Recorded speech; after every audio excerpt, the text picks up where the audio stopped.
every time someone suggests that it's anti-Semitic to criticize Israel, they are actually engaging in anti-Semitism. Actually, most of the news here in the United States covered renewed protests going on at Columbia University. There was a bunch of stuff going on in the library. It was getting around finals time or whatever, and they took a lot of heat. And several of the Western media, and I won't say which ones right now, just call this a pro-Hamas deal, and that all these leaders, all these people in there should have their visas revoked and they should be sent out of the country. Elise Stefanik was leading that charge. And never at any point did they say anything about what the people were protesting, who they were, what they were for, only that they just categorically were pro-Hamas. How do you see those kinds of things? And what do you do when you see those kind of characterizations? I mean, I think it's just there's a lot of effort to distract from what Israel is doing right now. And what is happening right now is, I would say, a genocide. And you don't have to listen to me. I mean, I would say you can listen to the experts in international humanitarian law or human rights law. You can listen to, for those people who need to hear these voices, you know, you can listen to several Israeli Jewish Holocaust experts as well. Raz Siegel, Omar Baratov. You can listen. We've had Omar Bartov on the show telling us exactly that. Right. So, and you know, I actually, an interesting thing that I'm not sure if your viewers know this, but I was fired by the Hills Rising for saying that Israel was an apartheid state. So I defended Rashida Tlaib's very logical statement. It's not an opinion, it's fact. There's apartheid in Israel. And I wrote a monologue about this. I made a video about it, and they refused to run it. And when I pushed back on it, they fired me. But just bringing that up in terms of media bias. But yeah, I mean, we made at the Katie Halper Show a little mashup showing how ridiculous the distortion of reality has been by the media when it comes to these student protests. I mean, all of the violence that we've seen, and this in a way is a microcosm of the media bias when it comes to Palestine generally. So all of the violence that we've seen at these protests, at these encampments, has been committed by the pro-Israel side against the pro-Palestine side. Yet the media either talks about it as if it's both sides, or they actually usually talk about it as if it's just Israel supporters who are at the receiving end of violence, just Palestine supporters who are perpetuating it. Now, again, the people who have spat on people, the people who have beaten people with wooden planks, the people who have done have kicked people, the people who have set off fireworks, the people who have used the N-word, the people who impersonated a monkey in response to a woman who's Black. Those were all pro-Israel people. And you have Dana Bash. I know you said you won't name the media people. I'll name them then. But Dana Bash, and that partly because I do this every Monday, actually. Aaron Mate and I on Useful Idiots, we have a show called, a stream called Monday Morning, spelled MOURNING, where we react to the Sunday morning news shows we watch so that you don't have to. But so we get to know these characters very well. And, you know, Dana Bash actually compared to these protests to 1930s Europe. I mean, suggesting that we're seeing kind of Nazi level hate. And the only hate that we're seeing, I would say, the majority of the hate is the hatred and dehumanization of Palestinians. And this is the domestic front of that war, that genocide.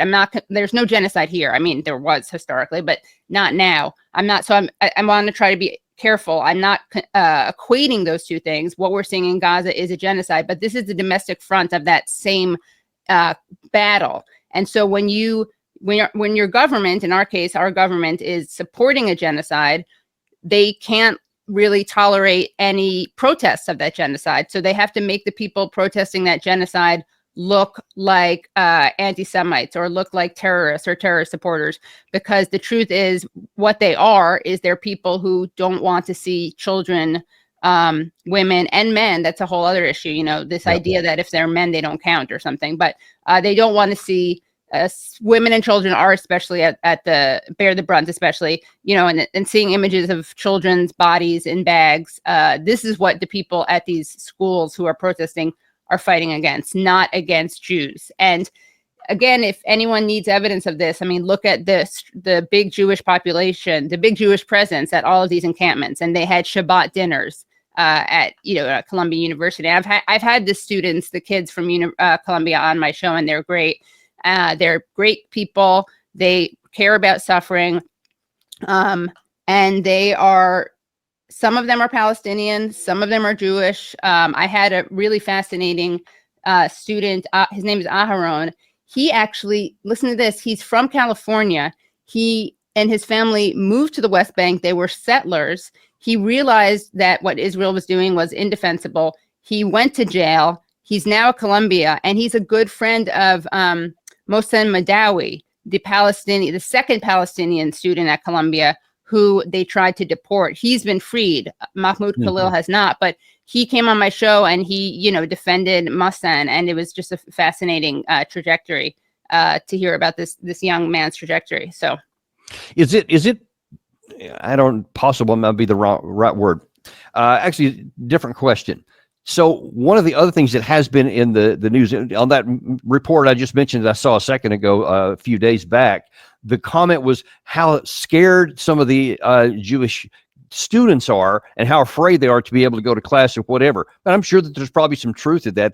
They may be afraid of it. But I wonder, the Jewish people you're talking about, the Jewish students also at that university, do they feel threatened by what the government is doing and what the police force is doing against them?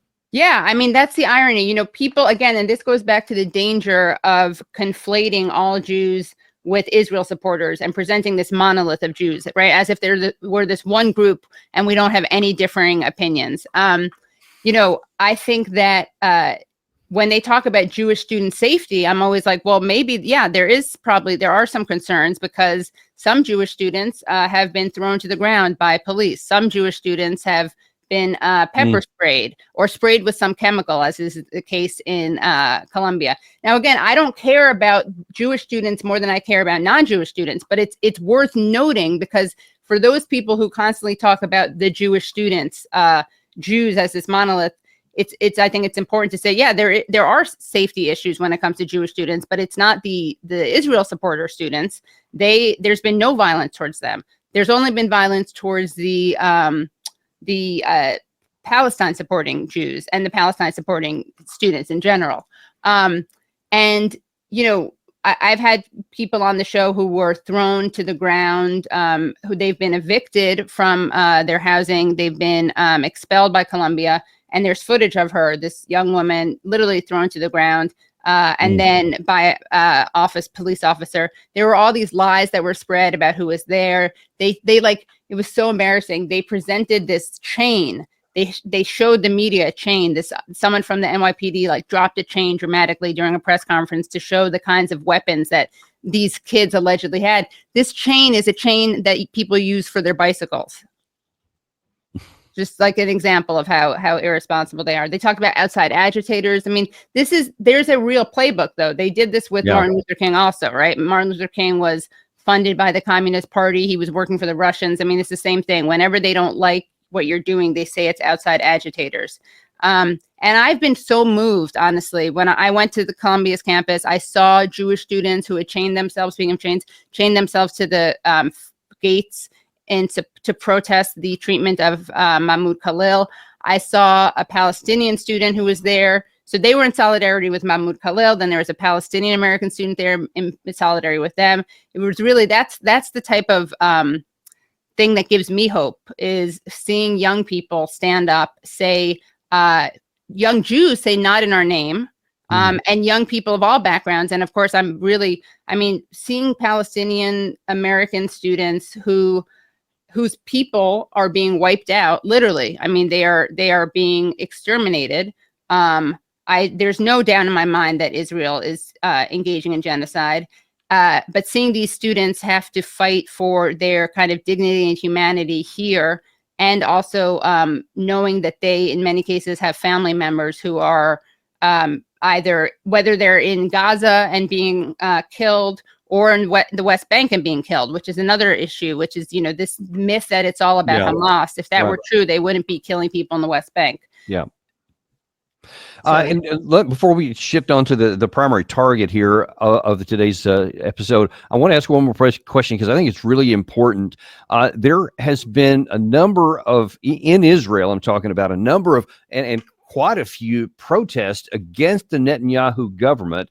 Obviously, these are Israeli people. They carry the Israeli flag, etc. That's almost never covered here.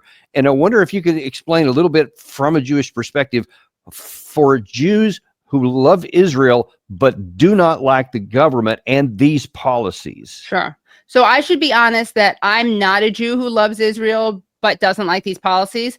But there are Jews who love Israel and don't like these policies. So in fact, a lot of the protesters that we see are protesters who are angry at Netanyahu, rightfully so. I mean, Netanyahu could not care less about the hostages. I mean, that's not even hyperbole. There's so many things they could have done if they actually cared about the hostages. And we know from Israeli media and Israeli people that there was a mass Hannibal, as they called it. So the Hannibal directive was engaged in. And that, for people who don't know, and you know much more about this than I do,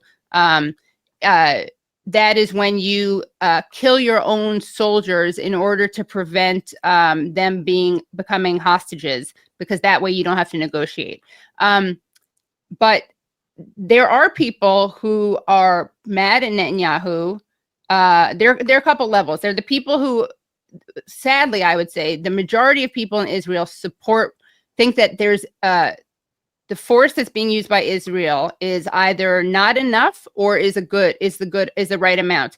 There's a very small population that thinks it's too much, which is a very sad thing. But I mean, that's a whole other discussion why there's so much consensus in Israel.